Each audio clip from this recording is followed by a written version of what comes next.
ফেসিস্টের দোসর অন্যতম ফেসিস্ট শাহাবুদ্দিন চুপ্পু আজকে পদত্যাগ করেছেন। রাষ্ট্রপতির দায়িত্ব থেকে পদ থেকে শাহাবুদ্দিন চুপ্পুর অপসারণের জন্য আমরা দীর্ঘ সময় ধরে আন্দোলন সংগ্রাম করেছি। আজকে রাষ্ট্রপতির পদ থেকে শাহাবুদ্দিন চুপ্পু অপসারিত হলেন। তবে শাহাবুদ্দিন চুপ্পুর এই অপসারণ আমরা চেয়েছিলাম শাহাবুদ্দিন চুপ্পুকে সংসদে অভিশংসনের মধ্য দিয়ে অপসারণ করতে হবে, কিন্তু সরকার অভিশংসনের পথে না গিয়ে বরং এই ফেসিবাদের দোসর তাকে আজকে পদত্যাগের সুযোগ দিয়েছে। পদত্যাগের মধ্য দিয়ে তিনি রাষ্ট্রপতির দায়িত্ব ছেড়েছেন।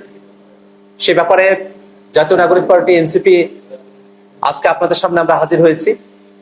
প্রথমে শাহাবুদ্দিন চুপ্পু তিনি কে সে ব্যাপারটা আমাদের বোঝা দরকার। এই শাহাবুদ্দিন চুপ্পু এমন একজন ব্যক্তি যিনি বাংলাদেশে ফেসিবাদকে প্রলম্বিত করেছেন, ফেসিবাদের শিকড় কেটেছেন এবং ফেসিস্ট শেখ হাসিনা তার সব থেকে বড় দোসরের ভূমিকা পালন করেছেন। এই বাংলাদেশে নানা মাত্রার অপরাধ, সেগুলোর সঙ্গে এই ফেসিবাদী শাহাবুদ্দিন চুপ্পু তার সংযোগ আছে। আপনারা জেনে থাকবেন, বাংলাদেশে যে ব্যাংক দখলের ঘটনাগুলো ঘটেছিল, এসআই ব্যাংক দখল করা, এস আলম যে এসআই ব্যাংক দখল করেছিল, লুটপাট করেছিল, তার অন্যতম বড় কুশীলব ছিল এই শাহাবুদ্দিন চুপ্পু, যার হাত ধরে বাংলাদেশে ব্যাংক খাতগুলোকে ধ্বংসের প্রান্তে নিয়ে যাওয়া, লুটপাট হওয়া, দখল হওয়া, যেটা যাত্রা শুরু হয়েছিল। এই শাহাবুদ্দিন চুপ্পু যখন দুদকে ছিলেন তখন তিনি নিজেও দুর্নীতি করেছেন এবং আওয়ামী সরকারের যত দুর্নীতি আছে সেগুলোকে ধামাচাপা দিয়ে আওয়ামী লীগের পক্ষে, ফেসিবাদের পক্ষে তিনি কাজ করেছেন। এমনকি তার সময়কালে বিগত দিনের প্রধানমন্ত্রী বেগম খালেদা জিয়া, তার ব্যাপারে যে জিয়া অরফানেজ ট্রাস্ট যে মামলা করা হয়েছিল, সেই পুরো প্রক্রিয়ার সঙ্গে এই শাহাবুদ্দিন চুপ্পু তিনি যুক্ত ছিলেন। শুধু তাই নয়, 2024 সালে বাংলাদেশের যে নির্বাচন হয়েছিল, এই পাতানো নির্বাচন, সেই পাতানো নির্বাচনের বৈধতা দিয়েছিল শাহাবুদ্দিন চুপ্পু।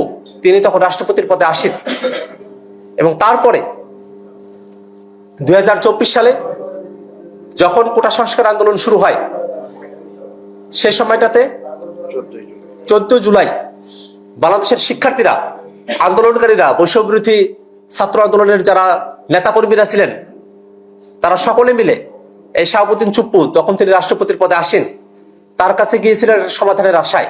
কিন্তু দুর্ভাগ্যের বিষয়, রাষ্ট্রপতি, রাষ্ট্রের অভিভাবক হিসাবে শাহাবুদ্দিন চুপ্পু সে সময়টাতে শিক্ষার্থীদের পক্ষে অবস্থান গ্রহণ করেন নাই এবং তিনি যখন রাষ্ট্রপতির দায়িত্বে আছেন সে সময়টাতে শেখ হাসিনা এই বাংলাদেশে একটা মানবতা বিরোধী অপরাধ, গণহত্যা, গুম, খুন, কত মানুষকে এই 24-এর অভ্যুত্থানের সময়টাতে অন্ধ করা হয়েছে, পঙ্গু করা হয়েছে, শহীদ করা হয়েছে, সমস্ত ঘটনা তিনি দেখেছেন, তিনি সেগুলোর সাথে যুক্ত থেকেছেন এবং কোনোভাবেই সেই সময় রাষ্ট্রপতি পদে থাকা অবস্থায় তিনি তার সময়কালে একটা গণহত্যা হচ্ছে, একটা মানবতা বিরোধী অপরাধ সংঘটিত হচ্ছে, হাজার হাজার শত শত মানুষ গুলিবিদ্ধ হচ্ছেন, শহীদ হচ্ছেন, সেই বিষয়গুলো থামাবার জন্য, সেগুলোকে বন্ধ করার জন্য তিনি তার পক্ষ থেকে কোনোরূপ কোনো উদ্যোগ গ্রহণ করেন নাই এবং প্রকারান্তরে শেখ হাসিনার এই গণহত্যা এবং মানবতা বিরোধী অপরাধ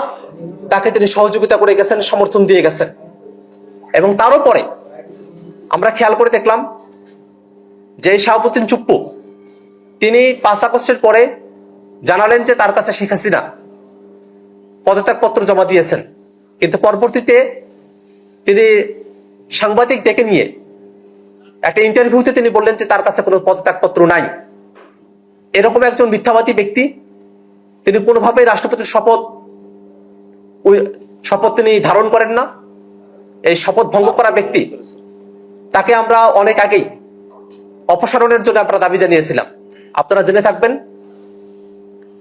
আমরা জাতীয় নাগরিক পার্টি এনসিপি গঠনের আগেই যখন আমরা জাতীয় নাগরিক কমিটিতে ছিলাম, সেই সময়টাতে বৈষম্যবিরোধী ছাত্র আন্দোলনের ডাকে এই রাষ্ট্রপতি হিসেবে শাহাবুদ্দিন চুপ্পুর অপসারণের দাবিতে একটা আন্দোলন গড়ে উঠেছিল।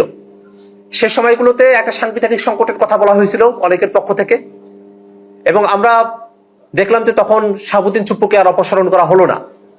পরবর্তীতে যখন নির্বাচন অনুষ্ঠিত হলো, নির্বাচনের পরে একটা নির্বাচিত সরকার ক্ষমতায় আসলো, আমরা তখন বললাম যে এখন তো নির্বাচন হয়ে গেছে, এখন তার সাংবিধানিক ধারাবাহিকতা বা এই ধরনের কোনো ইস্যুই আর প্রাসঙ্গিক না। সে সময়টাতে এই শাহাবুদ্দিন চুপ্পু, যিনি এই গণহত্যার অভিযোগে অভিযুক্ত, যিনি বাংলাদেশের ব্যাংক লুটেরা, একজন অর্থ পাচারকারী, মানি লন্ডারার, এবং যিনি বিদেশে বাড়িঘর করেছেন, এরকম প্রভূত প্রমাণ রয়েছে, এরকম একজন ব্যক্তি, অসৎ ব্যক্তি, তাকে কোনোভাবেই আর বাংলাদেশের রাষ্ট্রপতি রাখা সম্ভব না, এবং তার বক্তব্য সংসদে হবে এটাও আমরা বিরোধী দলের পক্ষ থেকে আমরা কোনোভাবে এটা গ্রহণ করার পক্ষপাতে ছিলাম না। এবং সে কারণে শাহাবুদ্দিন চুপ্পুকে দিয়ে যখন বক্তব্য দেওয়ানো হচ্ছিল, সে সময়টাতেই আমরা তার পদত্যাগ দাবি করে, অপসারণ অভিশংসন দাবি করে আমরা সেদিনের তার বক্তব্যের সময়টাতে ওয়াক আউট করেছিলাম সংসদ থেকে। একটা সময় পরে আমরা জানলাম ডেইলি স্টারের বরাতে যে শাহাবুদ্দিন চুপ্পু সে বিদেশে চিকিৎসা নিতে গিয়ে শেখ হাসিনার সাথে আবারও যোগাযোগ করেছে। এই শাহাবুদ্দিন চুপ্পু সে শেখ হাসিনার সাথে যোগাযোগ করবে, এটাই স্বাভাবিক, কারণ শেখ হাসিনা তাকে পেলে পুষে রাষ্ট্রপতির আসনে অধিষ্ঠিত করেছিল। এই শেখ হাসিনা তার সমস্ত অপকর্ম সবগুলোকে সে বৈধতা দিয়েছিল।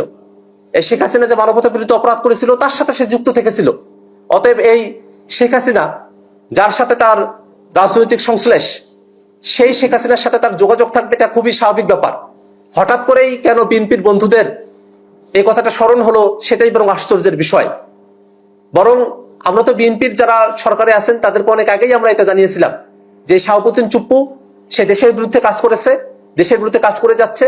শাহাবুদ্দিন চুপ্পু রাষ্ট্রপতি পদে থাকার যোগ্যতা রাখে না, তাকে অভিশংসন করতে হবে।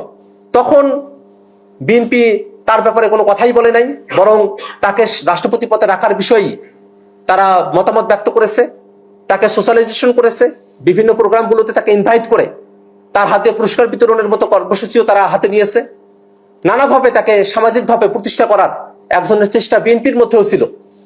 বিএনপি হয়তো ভেবেছিল সংসদে গিয়ে বিএনপির লেখা বক্তৃতা তিনি দিয়েছেন, শেখ হাসিনাকে স্বৈরাচার বলেছেন, তাতেই তারা তৃপ্তির ঢুকে তুলেছেন। কিন্তু বাস্তবতা হলো যে এই শাহাবুদ্দিন চুপ্পু যে মুখ দিয়ে তিনি শেখ হাসিনাকে স্বৈরাচার বলেছেন, এটা তার নিজের মুখের কথা, এটা তার মনের ভিতরের কথা ছিল না। এই শাহাবুদ্দিন চুপ্পু যদি সুযোগ পায়, তাহলে এখনো এই ফেসিবাদকে বাংলাদেশে ফিরিয়ে নিয়ে আসার জন্য সব ধরনের সুযোগ এবং সব ধরনের কার্যক্রমের সাথে সে নিজেকে সম্পৃক্ত রাখবে। এই কারণে এই শাহাবুদ্দিন চুপ্পু তিনি শুধু পদত্যাগ করেছেন রাষ্ট্রপতির পদ থেকে, এটাই যথেষ্ট নয়। আমরা আজকের এই সংবাদ সম্মেলন থেকে সরকারের কাছে আমরা দাবি জানাচ্ছি যে অবিলম্বে এই শাহাবুদ্দিন চুপ্পুকে গ্রেফতার করতে হবে এবং বিচারের আওতায় নিয়ে আসতে হবে। এবং আমরা দেখেছি যে তিনি তার যে পদত্যাগ পত্র, সেখানে যে ঐতিহাসিক ন্যারেটিভ তিনি টেনেছেন, সেগুলো আসলে অপ্রাসঙ্গিক।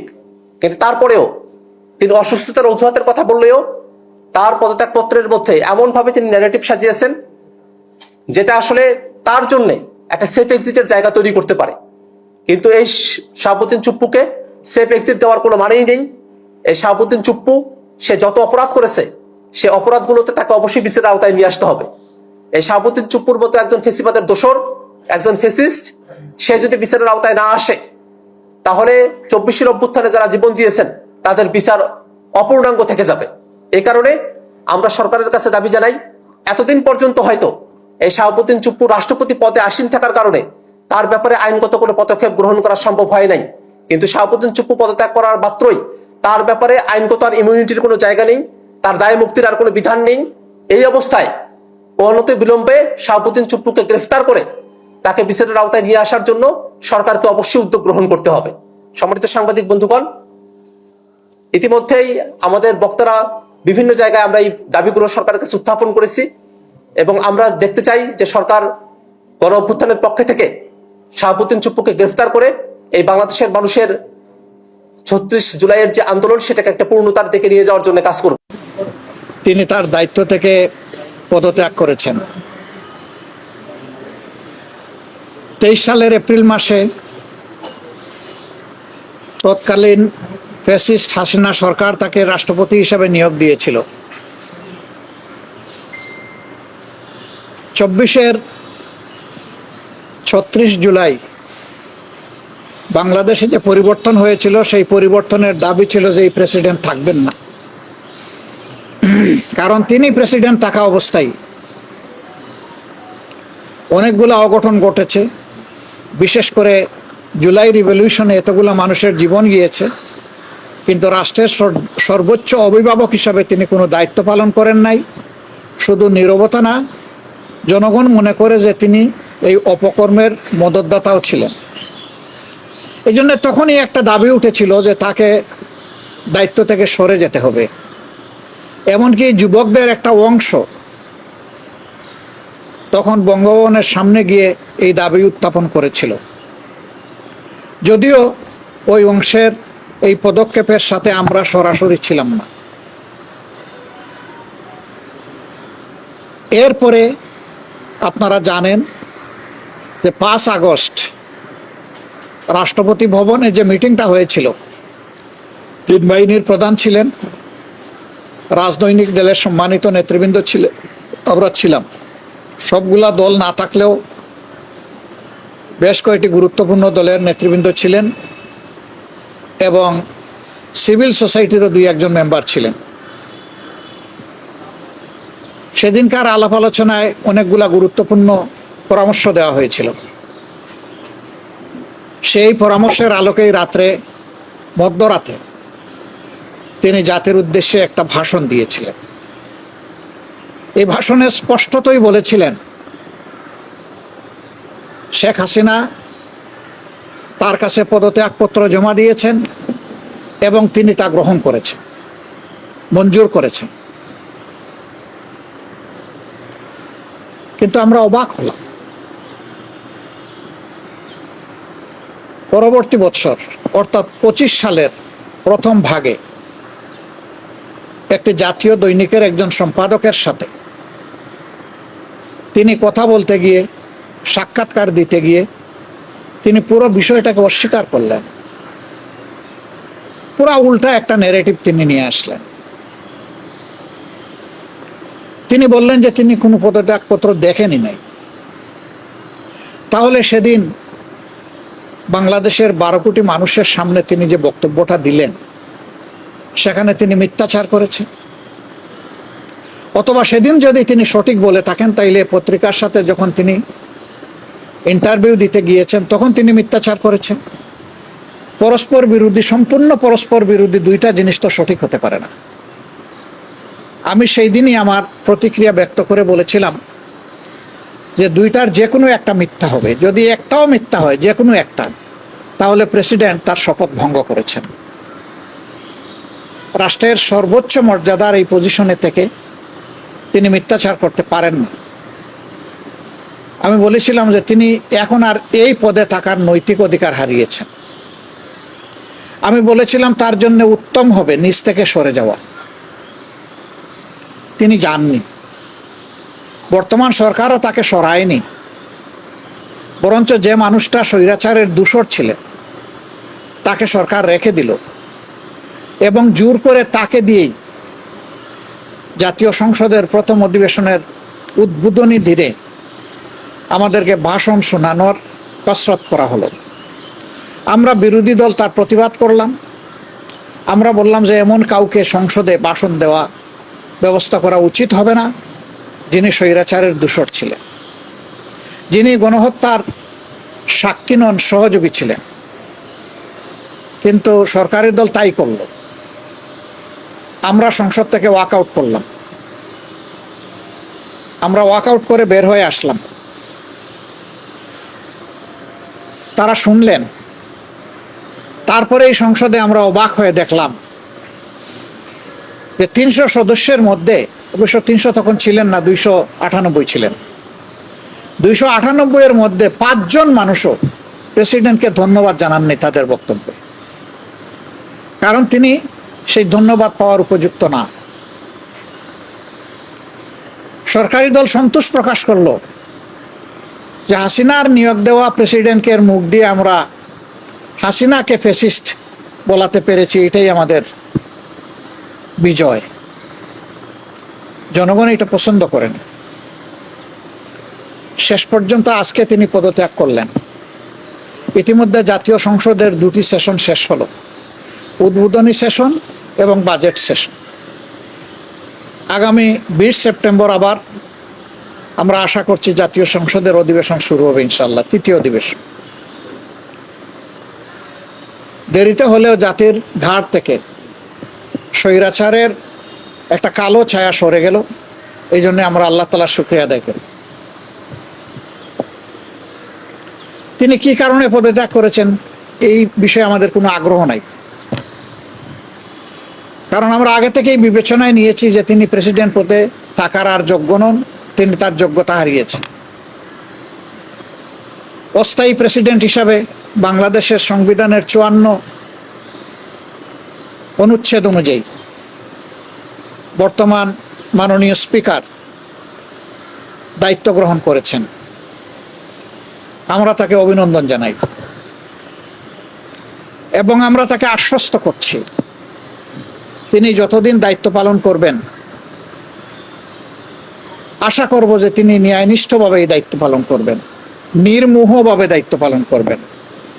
কারো প্রতি তিনি কোনো ধরনের কোনো পক্ষপাতিত্ব করবেন না। তিনি নিরপেক্ষভাবে এই রাষ্ট্রপতির মর্যাদা রক্ষা করে একদিনের জন্য যদি তিনি দায়িত্ব পালন করেন বা যতদিন তিনি দায়িত্ব পালন করবেন, তিনি এইভাবেই দায়িত্ব পালন করবেন বলে আমরা আশা করি। যদি এইভাবে তিনি দায়িত্ব পালন করেন তাহলে আমরা তাকে সর্বাত্মক সহযোগিতা করব। আমরা অস্থায়ী রাষ্ট্রপতির সুস্বাস্থ্য কামনা করি। সংবিধান অনুযায়ী 90 দিনের ভিতরে পরবর্তী প্রেসিডেন্ট নির্বাচন করতে হবে। তো যেহেতু এর ভিতরে এই সংসদ অধিবেশন হওয়ার কথা রয়েছে, কাজেই স্বাভাবিক প্রক্রিয়াই হয়তোবা সেই প্রেসিডেন্ট নির্বাচন অনুষ্ঠিত হবে। সময় আসলে আমাদের ভূমিকা কি হবে ইনশাআল্লাহ আপনারা দেখতে পাবেন।